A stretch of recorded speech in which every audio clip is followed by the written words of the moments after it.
Hello everyone, welcome to প্রিয়সমির new video. 9 মাস পর থেকে আমি আমার মেয়ের খাবারে কিছু কিছু নতুন জিনিস অ্যাড করেছি, তার মধ্যে মাংস একটি। আজ দুপুরে একটু মাংস নিয়েছি ওকে দেওয়ার জন্য। একটা লেগ পিস তেমন কোনো মশলা ছাড়াই আমি সিদ্ধ করে নিয়েছি। আর এতটা তো খেতে পারবে না, এর থেকে অল্প কিছুই আমি নেব। ডাল সিদ্ধ আর আলু দিয়ে ভাত মেখে নিয়েছি।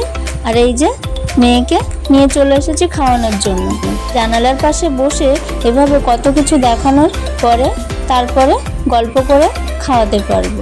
আগে যেমন তরল করে খাওয়ানোর চেষ্টা করতাম, কিন্তু এখন একটু গোটা গোটা রাখার চেষ্টা করি, কারণ এখন থেকে যদি শুরু না করি তাহলে পরে আর এভাবে খাওয়াতে পারবো না। প্রতিদিন একই রকম খাবার তো দেওয়া হয় না, সবজি মাছ সব রকমের একটু একটু করে দেওয়ার চেষ্টা করি।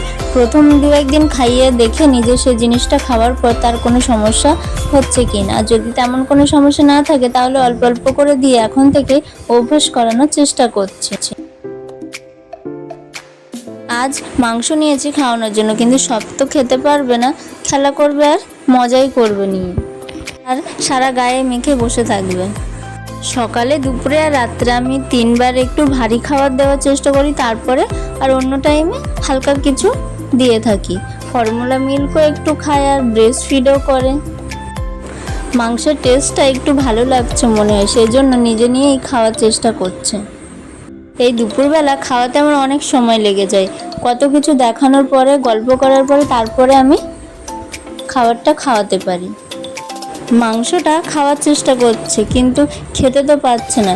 9 মাসেই দাঁত উঠেছে, 2টো দাঁত উঠেছে। যে কোনো খাবার আমি তাকে নিজে একা খাওয়ার জন্য প্রথমে দিয়ে থাকি, তারপরে আমি তাকে খাইয়ে দিই। আমার মেয়ে সব কিছু নিজে নিয়েই খেতে বেশি পছন্দ করে, কিন্তু একা তো সবটা খেতে পারবে না, তাই আমি ওকে খাইয়ে দিই। আর জল সবসময় আমি ফুটিয়ে ঠান্ডা করে রেখে দিই, আর সেই জলই আমি খাওয়ার সময় দিয়ে থাকি। যতটুকু ভাত নিয়েছিলাম তা আমি কোনো রকমে কত কিছু গল্প করে তাকে খাইয়ে দিয়েছি। এখন সে নিজেই নিয়ে খাওয়ার চেষ্টা করছে, আমাকে আর কোনো দরকারই নেই, সে নিজেই একা খেতে পারে। এখনও তার খাওয়া শেষ হয়নি, এখন আর মাম্মাকে কোনো দরকার নেই, এখন সে নিজেই নিয়ে খেতে পারে। বড় হয়ে যাচ্ছে না?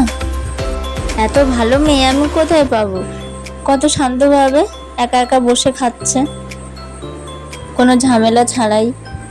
আমাকে তো আর কোনো কষ্টই করতে হবে না খাওয়ানোর জন্য। আমার মেয়ে সব কিছু শিখে গিয়েছে। বেশি করে সবুজ শাকসবজি, ফল, মাছ, ডিম সব রকম খাবারই শিশুর খাদ্য তালিকাতে হবে আর খাওয়াতেও হবে।